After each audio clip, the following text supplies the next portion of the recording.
اب دیکھتے ہیں کہ اکثریت کا طرز عمل، جب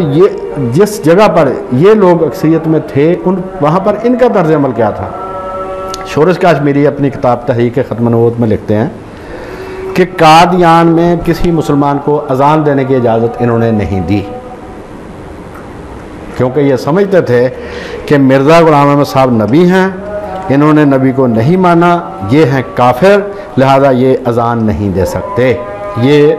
شورش کاشمیری صاحب نے اپنی کتاب تحریک ختم نبوت 1891 تا 1974 ان کی کتاب کا نام ہے، تو اس پہ صفحہ 78 پر انہوں نے لکھا کہ جب قادیان میں مسلمانوں نے اذان دینا چاہی، جو بھی وہاں پر رہتے تھے، تو انہوں نے ان کو منع کیا تھا، ان کو مارا تھا، وہ زخمی ہوئے تھے اور کئی دن تک وہ ہسپتال میں بھی رہے۔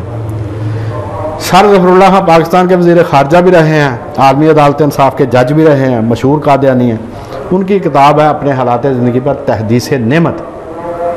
اس کے صفحہ 162 پر وہ لکھتے ہیں سر ظفر اللہ کہ اگر احمدی غیر مسلم ہیں تو پھر ان کا مسجد سے کوئی تعلق نہیں، اور بات بھی صحیح ہے۔ اس نے کہا کہ اگر ہم مسلمان نہیں ہیں تو پھر ہمارا مسجد سے کوئی تعلق نہیں ہو سکتا، لہٰذا وہ اپنی عبادت گاہ کا نام مسجد نہیں رکھ سکتے، مسجد مسلمانوں کی اصطلاح